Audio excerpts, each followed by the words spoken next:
Welcome to Corks and Conversation with Connor Ross McVay. Yes, today we are continuing our Manuary episodes with our own man and sound editor, Connor. Yes, I'm so excited about this. So this is a new one for us. Connor is usually behind the scenes, and we get questions all the time on the nuts and bolts of our podcast. I have a friend right now who is developing a podcast, and she had asked me about it, and I said, "Oh, any conversation you want to have, you want to have it. We want to have it with Connor."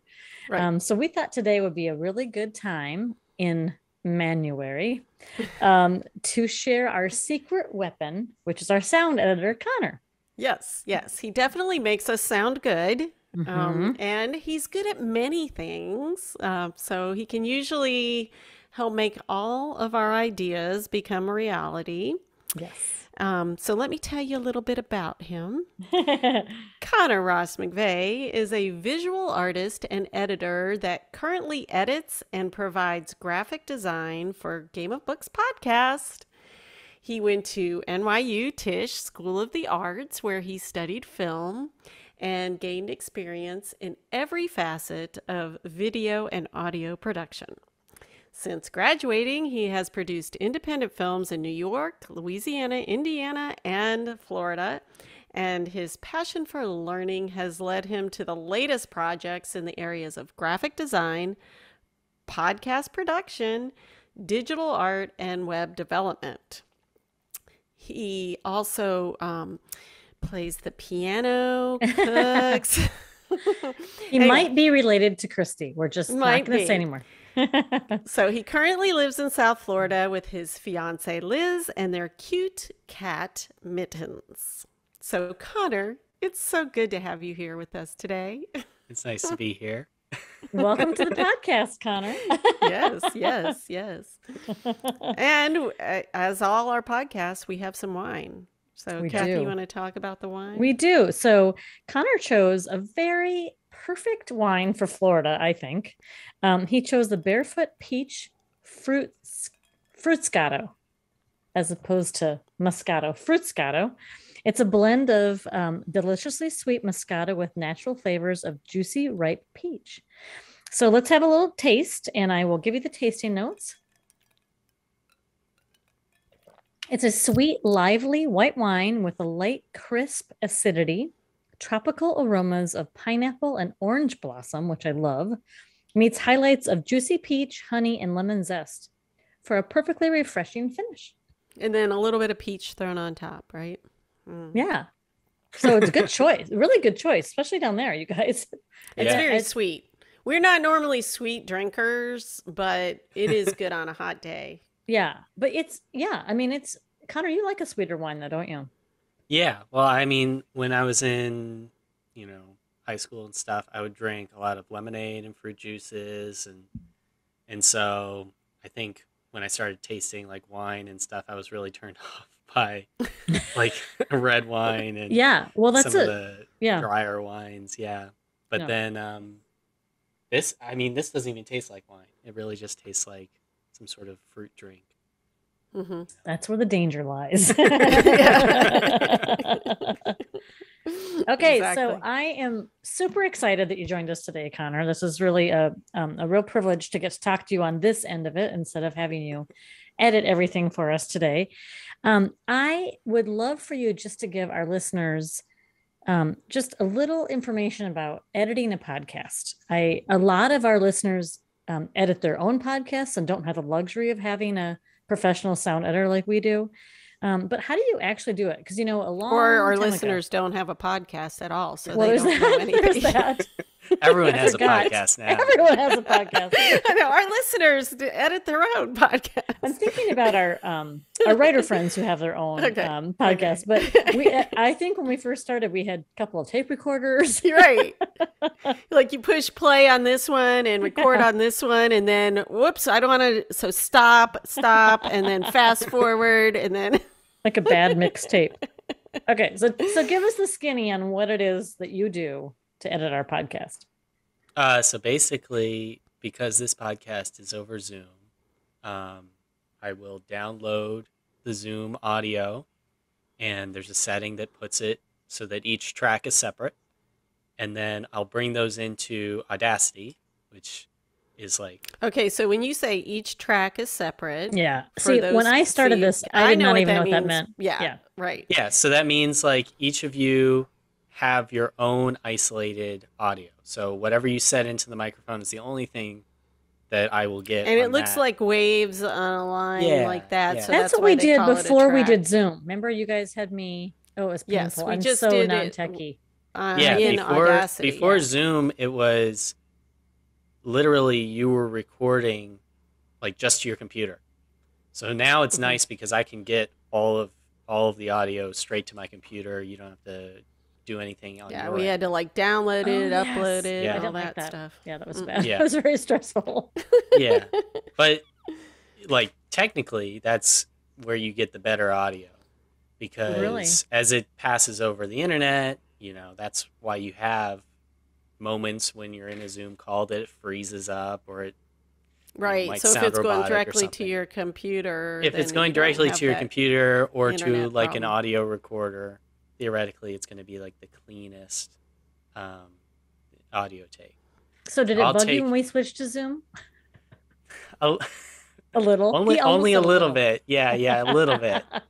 Because we had a really good system down. I felt like with the radio station and with because Cathi went to the radio station. I did, which was awesome because consistent sound each time. Yeah. But I think that the audio of the guests is better because before we were just picking them up through a phone call, and so it sounded, you know, just like what you'd hear over the phone, and now it's higher quality in that regard.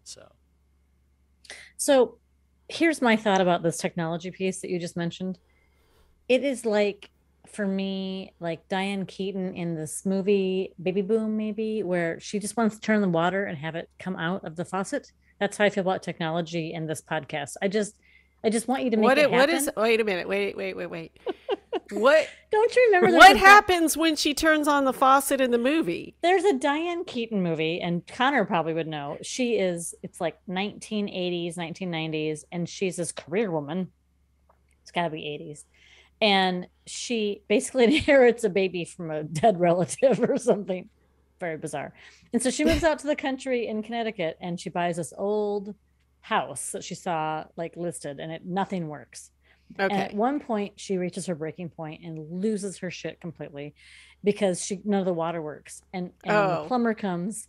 Because I'm like, every time I turn on the faucet, the water comes out. I don't understand. I'm gonna find this for you. Connor will put this all out because this is totally ridiculous. No. But she freaks out and she's like, I don't want to know where the water comes from. I just want to turn on the faucet and have it work.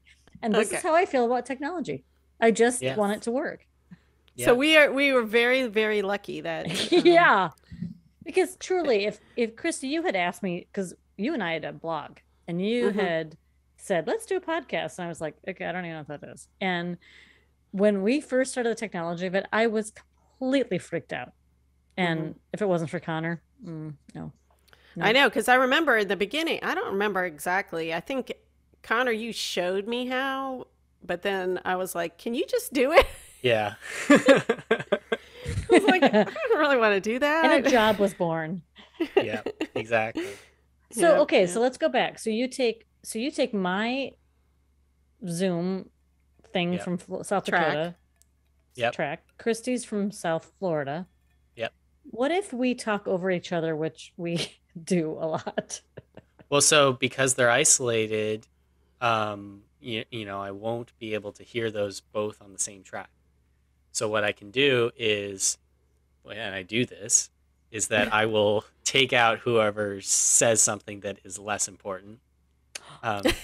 So that's the editor job. Like, he's picking. You feel like you talk over each other a lot, but listeners are probably like, "What are you talking about?" They never talk over each other.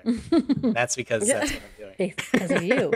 I think you should give an example of some of the things that you have to edit out for us. Can you give an example?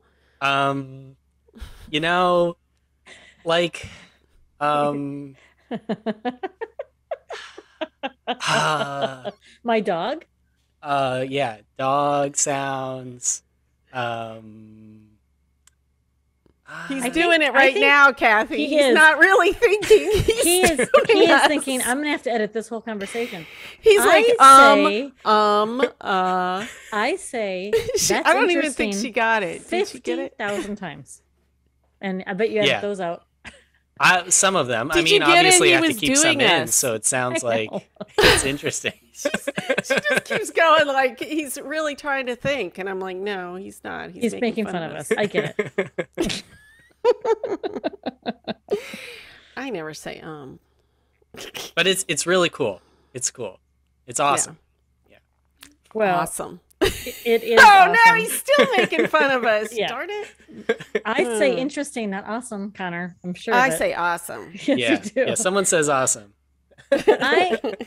But also, Connor, so I think we should tell everybody what you, in addition to the technology piece of this, and the other thing, like while we're having a conversation with an author, you know, one of us will think of something. It's usually me because it's some random thing like I just did a while ago, and Connor will send us a chat and go, "It's this," or "Here's the link." You are able to multitask during the live episode and give us information, which is hugely helpful. So I guess we shouldn't call him just sound editor. He's more like a producer or something? I think so. Yeah. I think we should upgrade him. I think Connor just got a raise.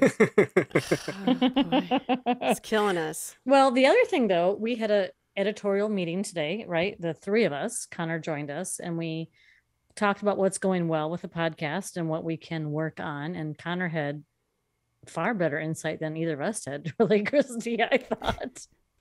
Well, I'm the listener, right? Yeah. He's the listener. I listen to each episode maybe 3 times. So at that point, absolutely. Yeah. I think I'm the number one fan, right? You would be. Yes, you are. We're going to have to buy you a new set of like a hat or something that says number one fan on the other side. You be producer. Have to. Yes. Game of Books podcast. There you go. There you go. So we're very also like technically pretty bare bones, as you can see. Like we're just in our house. Cathi at one time was in the radio station, so that, and you can take that out before radio station if you want. She was at the radio station, and so that was kind of like the dream environment, except for you had to sit in the basement of a radio station. So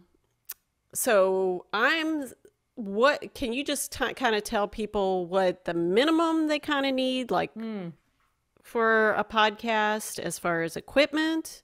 Yeah. And then tell us what we're going to have when we start making a ton of money from this podcast. Yes. So the minimum you need is kind of what we're working with.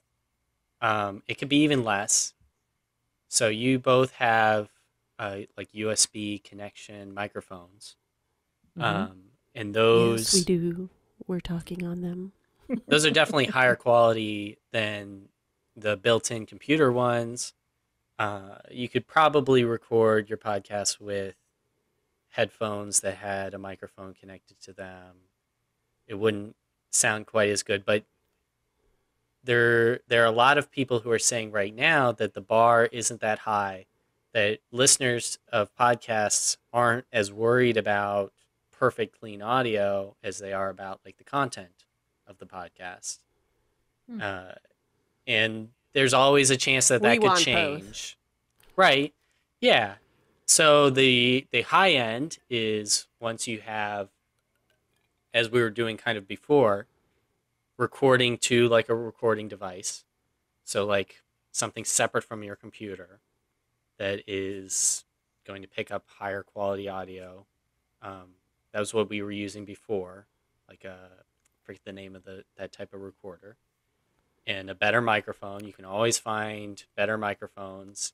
And then the setting, if you're in a studio with, soundproofing, doesn't have any sort of unusual sounds. Yeah. Dogs barking, doors closing, Doors like closing, my neighbors yelling, yard the work lawn outside. guys. Yeah. So if you have that very isolated setting, you're going to have really high So we're going to quality have a audio. special little podcasting room with perfect lighting too. Yeah. Yeah. So Yeah, because and we're then- on YouTube as well. And then you can have a system like they have like in radio shows and stuff where rather than writing in the chat something, I could like talk into your earpiece Ooh. and it wouldn't get Cool. recorded anywhere, but you could hear me like say, "Oh, it's this movie," or you're talking about Oh, I this like actor. that idea because Yeah. I don't ever look at That's the chat. fun. Yeah. Yeah. But we're going to have to be in the same town. Oh, that is a problem. Do I have to move Yeah. to South Dakota? Apparently you do. How about if we do half the year in South Dakota and half the year in South Florida? Half of South Dakota comes to Florida for half the year, I think. Yeah. See, there So- you go. Okay, so Connor, once you've done the 2 tracks, though, we need to talk about what you do with it. Once you Right. take out all of our mistakes. So I'll take out the mistakes. I'll take out any sort of noises, dog barks, all that kind of stuff.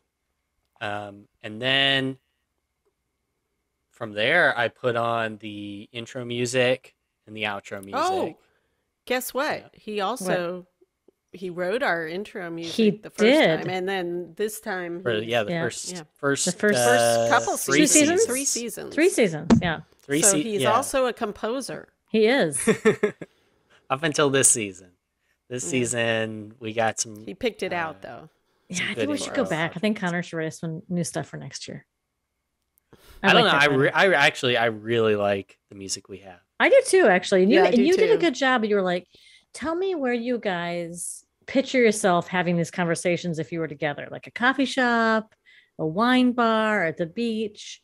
And I was like, oh, that's such an interesting way to picture it. You and I, of course, answered it differently, I think, Christy. But okay, so We're then like what do you all do? of the above. Yeah. So you upload it to Podbean, which is what you use, right? Yep. So I will finalize it to an MP3 and then upload it to Podbean, put in the description. And so for people who don't know, Podbean is what? It's a podcast sharing website. So There's a lot of different ones. yeah, there are a ton, and all of them have. Actually, it's better termed a podcast hosting place. So that's where the original audio that I upload goes, and then it creates a feed, and from that feed, Spotify, Apple Music, all of these other services can go and retrieve that audio. So I never have to upload it anywhere else. It will just get it from that feed. So people can listen to it in any different wherever. So how did they you listen pick to podcasts. Podbean? Because this is where I don't even know. How did you? I didn't pick it. Well, that I picked it because well, I just researched it and I did it by Yeah. price and what people said about it, what features it had. Podbean's a very, very popular one. But there's a lot out there, but it is a popular, very user friendly, has a lot of features built in. So it looks to me on Podbean, on our stats, that the vast majority of our listeners get us from iTunes. Like the vast majority of our downloads are on iTunes. From like Apple Podcasts, yeah. Yeah. Oh yeah. Sorry, Apple Podcasts. Mm-hmm. Well, Um, same, yeah. Yeah. So what do you think about that, Connor? Like what the state of podcasting now? I mean, would you, if you were starting a podcast over, would you do the same kind of format? I don't know if I would have used Podbean because I know that there are a lot of newer websites. In fact, there's one Anchor That is we're a new one. probably going to do with Canopy, which Right. is And that one is free. Yeah, that one's actually developed interesting. by Spotify because they're trying Okay. to crowdsource more podcast, content for their site. Mm-hmm. So they created a really easy to use. But their Spotify. iTunes doesn't have.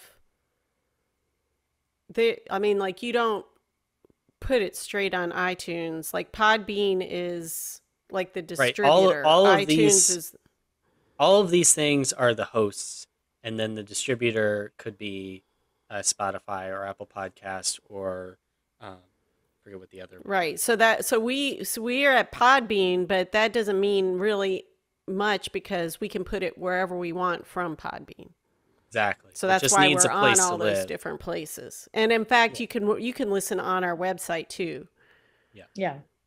And you don't even have to go to iTunes and that is a large audience too that we have from just straight from our website, which is good. Okay, so let's transition. This is the time, Connor, in case you didn't know this, we ask our authors or our sound editor producers the question in the bottle. These are the sort of questions that might come up when you get to the bottom of the bottle. It's a random question. If you don't like it, Connor, you can pass. But no one else ever has. You no can't pressure. pass. You can. Well, yes, you can pass, but you still will get another one. You guys don't realize this, but I take out that sentence in almost every episode. Do I not have to say that? Because I hate saying that. I'm always tricking it up. It applies I don't even know why you said it. To the guest, right? Yeah. The guest wants to know that they can pass. Okay, but also, because I always no guest has. So, yeah, but I just take it out because I don't want the audience to know. I don't want the audience to know that they can pass. I want them to feel like they're on the hot seat. and I don't Connor, think that is very crafty. I don't think we have to even tell them they can pass because nobody's going to pass. So yeah, and if they don't have a good answer, you ask them another question anyway. Yeah. All right, noted. Okay. Editorial meeting next week.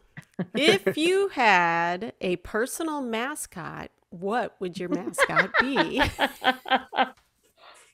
Oh God! By the way, Connor did not know this question. Did you? You didn't go look, did you? No, I didn't know the question. Okay.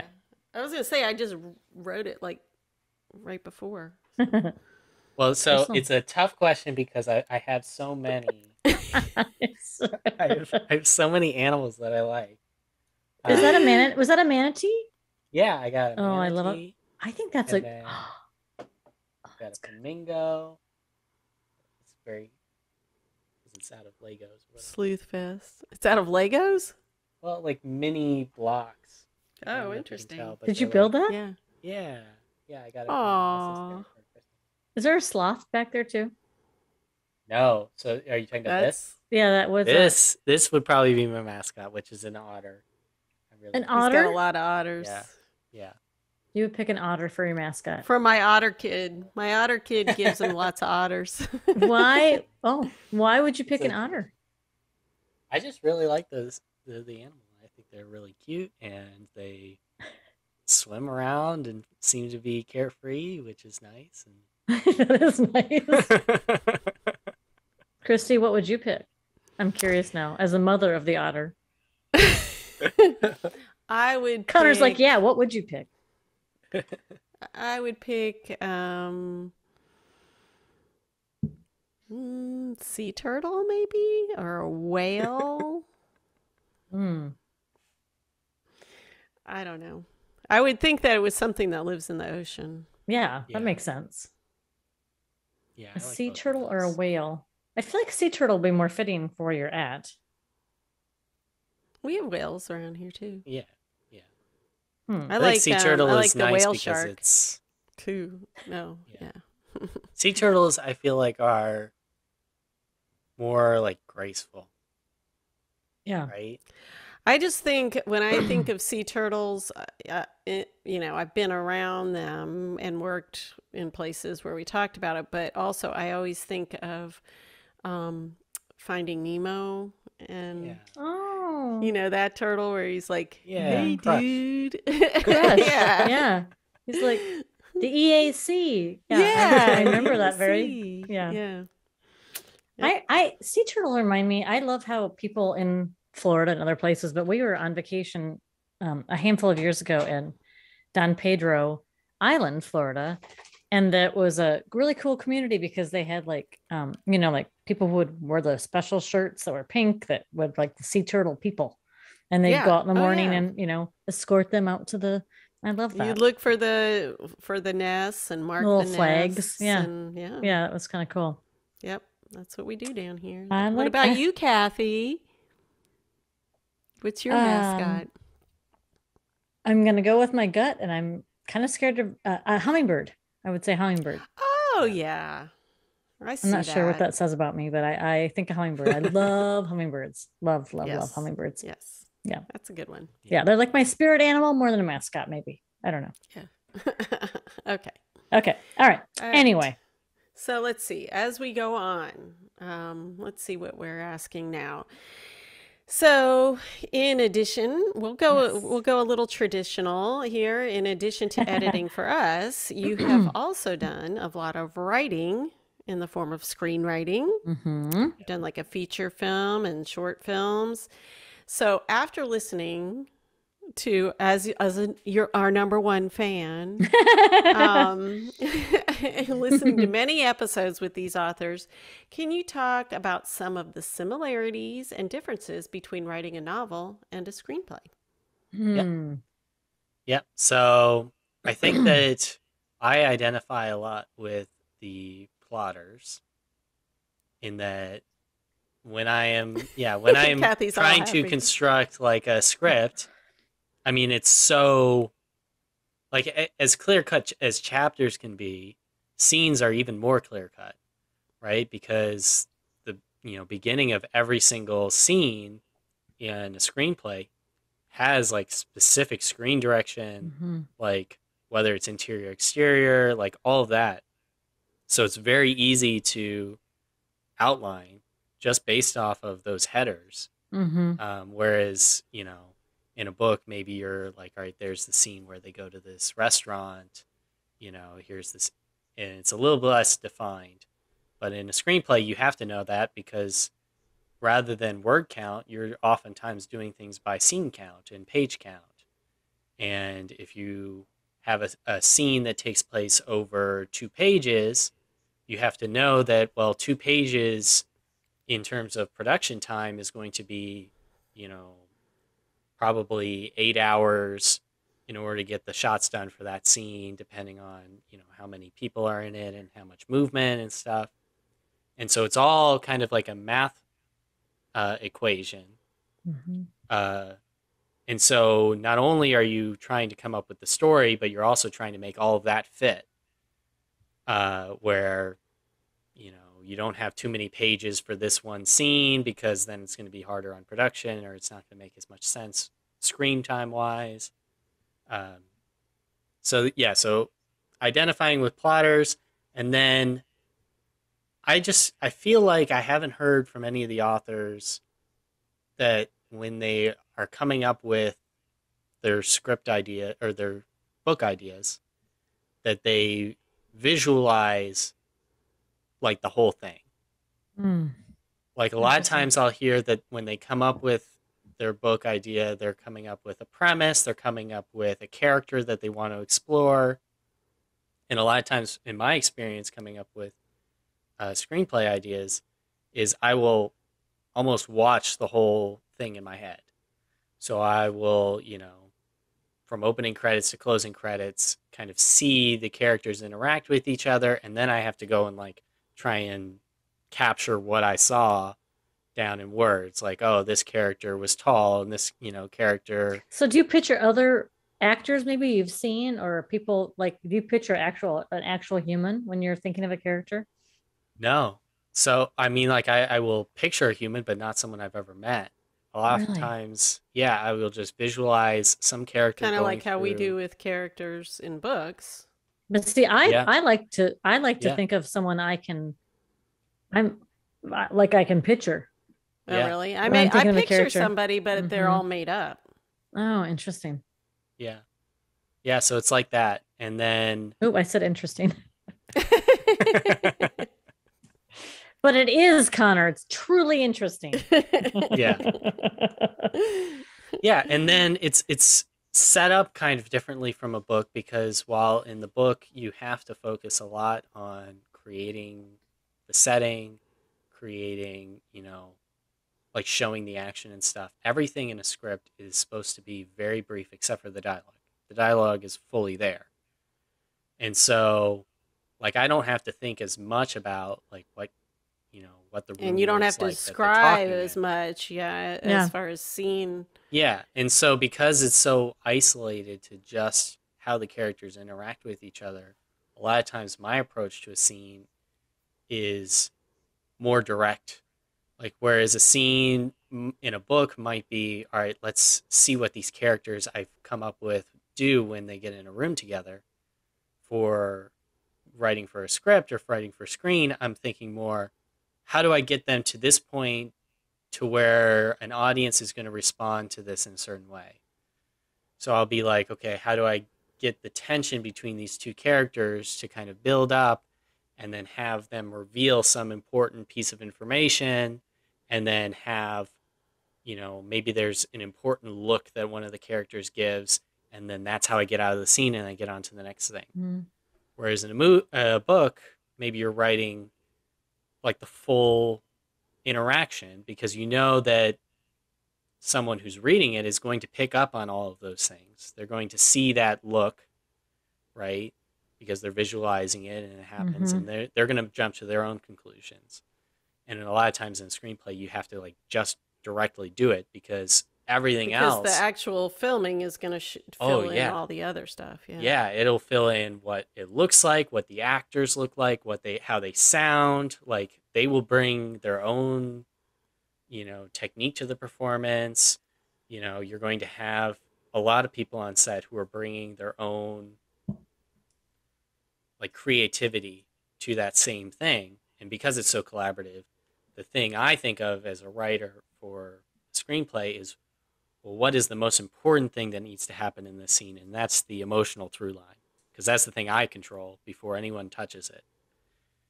And so it's a lot different. It's like I said, it's like an equation a lot of times, because you're trying to find the right set of scenes that are going to get the audience, from each of these moments. And then that once you're finished, there's a very clear through line of where the character grows, where the tension builds, and where the resolution comes, and that everything else that gets packed into there, the aesthetic, all of that kind of stuff, comes from all the people you work with and the places that you go when you can film, because those are things you really can't control when you're writing.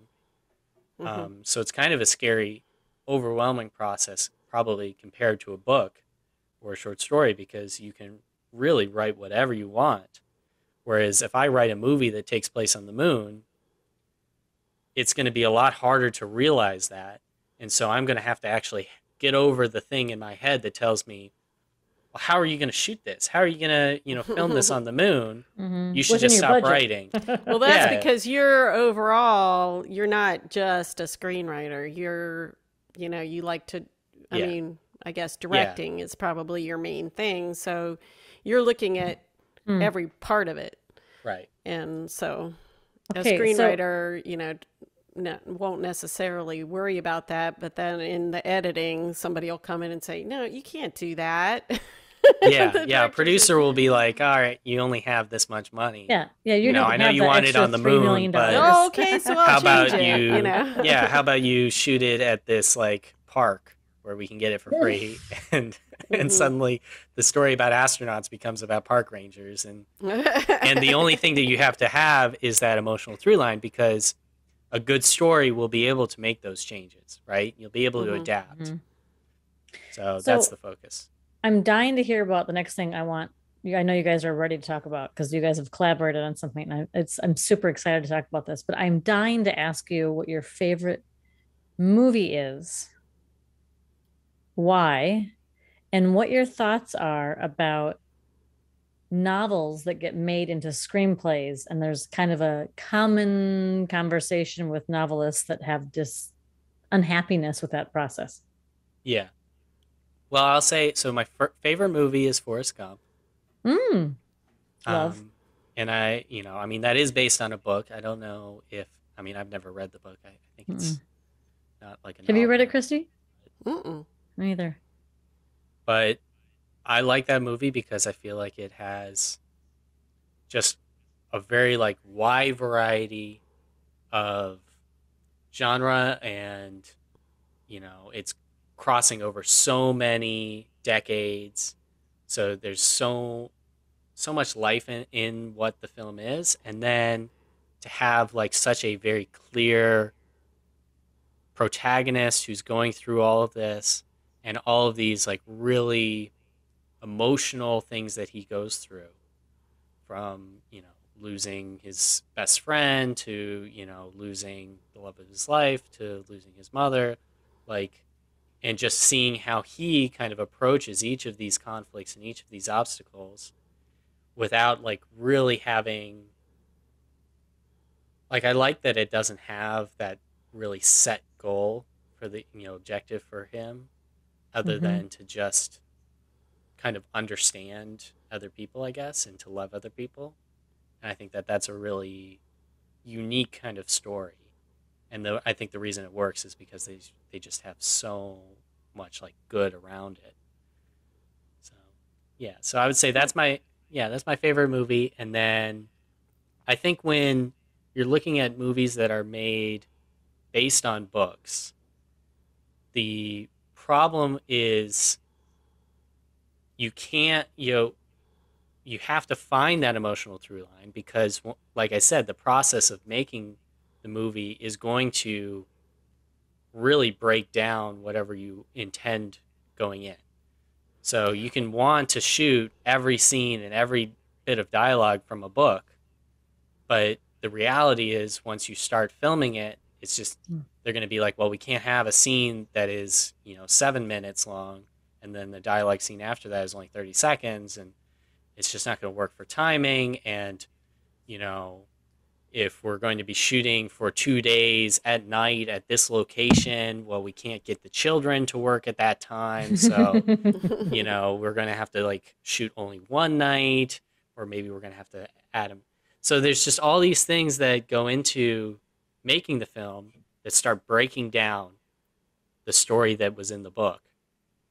And the really good adaptations are the ones that keep the most important parts, keep the parts that make the book really unique, make it so that the audience feels something, makes it so that, the character has their complete arc and there's a good amount of resolution. And I think that it's very common. I mean, it's the film industry that, they might keep most of that, but then there's a producer on the set who's like, oh, I really loved this like scene in the book just because it was really cool.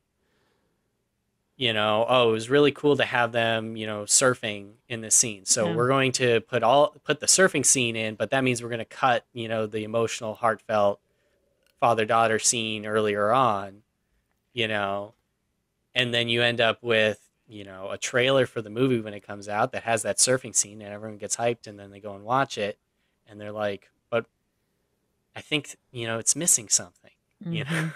Interesting.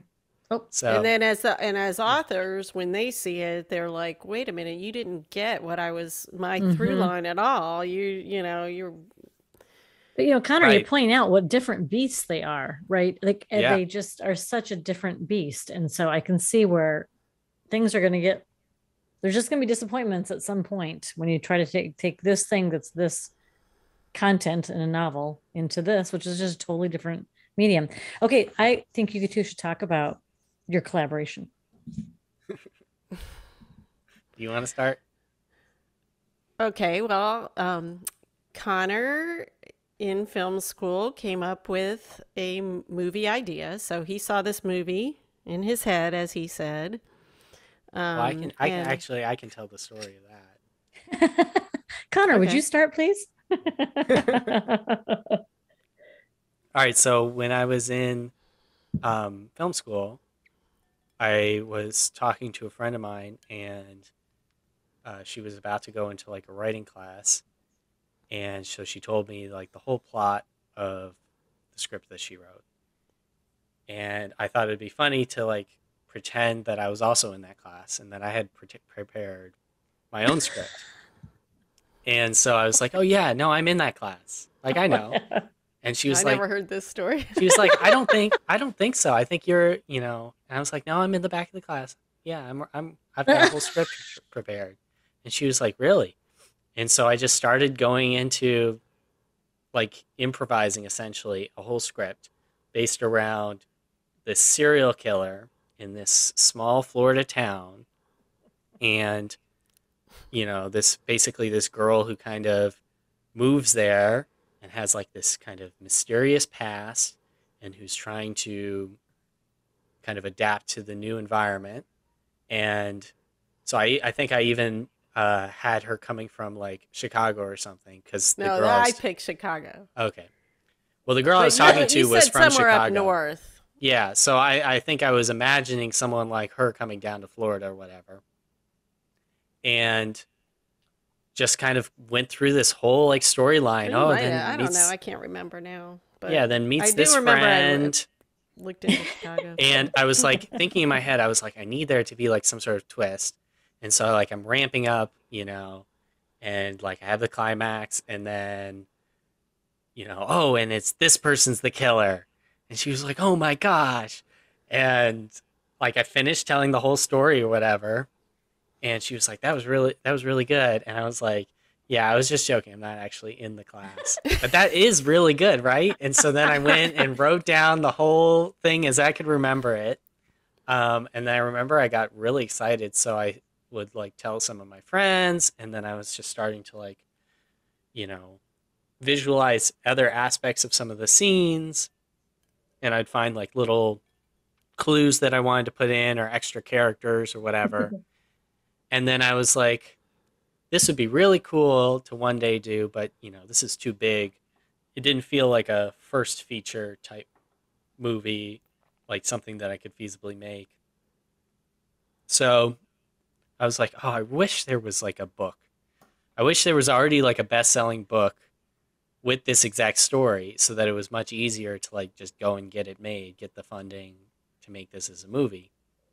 And so I was home a few months later, and I told my mom, I was like, I have this kind of script idea that I'm working on. And so I like went and got it, and out on our back porch, I read it to my mom and my sister. I don't like, even went through remember the you whole reading it. I thing. thought you just told us, but I guess you read it. I don't remember. Yeah. I went through, the whole thing as I had it in my head at that time. And I was like, yeah, and I wish there was a book. And my mom was like, oh, well, I'll write it. The ultimate I was like, okay, mom sounds support. good. Yeah. Well, I had started writing a different book, and so then I was like going, yeah, this will give me, Okay, so back up, Christy. So match your story of where you're at when Connor came home with that. So you had been deciding to start writing?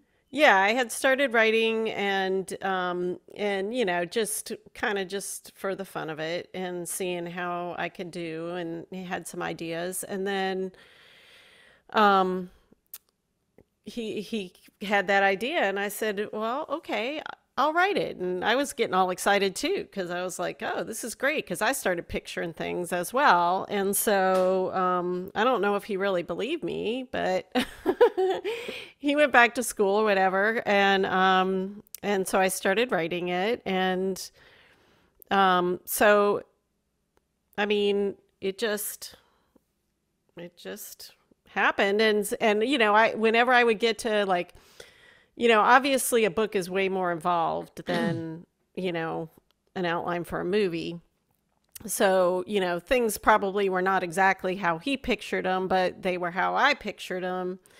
But then whenever I get to a point where like clues, or like I came up with a subplot and things like that, if I'm trying to get him to work out, I would talk to Connor, and he'd give me some ideas on what, oh, maybe you could do this or that. And then just kept going. And I did a lot of research myself, and and it was a lot of fun. And then when I was done, Connor read it, and he was also fairly good at editing, because like he said, oh, I think there needs to be more action here, or more tension here, or something like that. And so that's what we did. And Yeah.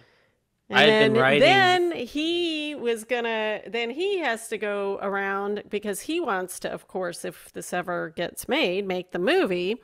And so he started taking then from the book, making a screenplay, so it's kind of like, as you were writing, I was in a feature class, and in that class we had to first pitch a feature idea, and then we had to come up with our outline and like essentially go through all of the things that would set you up to try and get financing for it. And so as you were writing, I was in that class doing those things, so I had to make like a movie poster for it. I remember sending that to you, and as I was, coming up with some of these things, you were adding characters and adding the subplots, and so I actually started writing the screenplay. I got about 50 pages in before realizing that so many of the things you were adding were like things that I wanted to explore like visually with the film. And I thought, well, maybe this would work better as like a mini series or something. Oh, yeah, yeah. So I kind of stopped where I was at the 50 pages, and I haven't picked it up since then. But the idea was to then try and build out the season of a miniseries and what each I think episode this would year, have. because I have to finish editing it, because I put that on hold during the pandemic, because I'm going to do one more final edit, and then I'm going to get it published, and then you're going to work on the screenplay, and that's what we're going to do. That's 2022. Cathi, put it down on your little goal list. Wait, well, done. Noted. It's on the schedule. So besides, should we give the title, working title, or not? Oh, well, I called it Gator Moon. He had a different title for it, but that's what we have right now. I think I had Gator in the Shadows. No, I thought you had like Sawgrass something. Sawgrass. That's the feature that I wrote. Oh, okay. Yeah. So this is what I wanted to say. So beyond Gator Moon, or whatever we're calling the working title, what else are you working on, Connor, besides obviously our podcast? Like, what's in the works right now? Right now, I'm working on, I guess, learning how to do more graphic design, web development, things like that. He's also going to be in the art show coming up because yeah, I'll try and do some digital art. Yeah, wow. I've started doing some digital art because I just want to explore like what all of those things have to offer and see what I can use that. Because obviously I was using that for making the logo for the podcast, and I'm using some of the web development stuff for making website stuff for the podcast. And the idea that I could use that for other people's podcasts. Yeah, so if anybody, Yeah, I was just going to say, our new logo this year, Connor did entirely. And I love it. I think it's really fun. And he did a lot of work on that. And because I looked like a vampire for a long time. And Christy told me so. And so I never did. Yes, you did. But Connor fixed it. I never said you look like a vampire. No, whatever. But okay, so Connor, I'm very curious. Like ideally 5 years from now, 10 years from now, like because you've really have a lot of interests and skills beyond just movies. I mean, you're into art now and podcasts. So tell me what do you think? Where do you see yourself in 5 to 10 years? I imagine that I would be, working for different people who want their websites made or want, because I can do everything involved with that: headshots, video, media. Wow. Graphics for whatever they need. I could be doing that for podcasts. So I imagine I could be doing all of those things. I also imagine selling some of my digital art, like in an Etsy store or something. That could be cool. And then I would like to be doing some of the film stuff. My goals with that are basically to write what I feel like writing and then try and make it into films without feeling, some sort of ambition to get in a movie theater, and much more about, just trying to connect with an audience, maybe just at a film festival or trying to express something that I want to put into art. So I imagine being able to do all of those things, and maybe even having a podcast of my own and doing something related to like sports journalism, because Uh, Really I think interesting you have a good fact. podcast voice, Connor, I have to say. Mhm. Thanks. He's got the I know, gentle. he could act too. Oh my gosh. Yeah. Yeah. So, Who knows? Connor Ross McVay, if our listeners want to reach out to you and say, "Hey, I have a podcast. I'd like to hire you as a sound editor for me," or could you do a logo for me, or could you do a website? Where should they reach you at? They can go to cmcvay.com, cmcvay.com, and I'll have all of my services listed out and how to contact me and Awesome. get a And you quote. can listen to our podcast to see what Connor does. And I wish we should do like a before and after. That's what we should do, Connor, on your website. Like, Yeah. here's what they sound like normally. And here's what I've done. I'll have like a 5-minute section Yeah, not where much. where like the dog starts barking and you forget the title of some movie, Always. all the stuff Always. that I've edited out in that episode. And Cathi would be saying, "That's interesting. Really interesting. Interesting." Christy be I'll be like, amazing. awesome. Awesome. Amazing. Awesome. Well, thank you for joining us today. Thank you, Connor. And Yes. all we have to do now is say cheers. Cheers to you. Cheers. Cheers.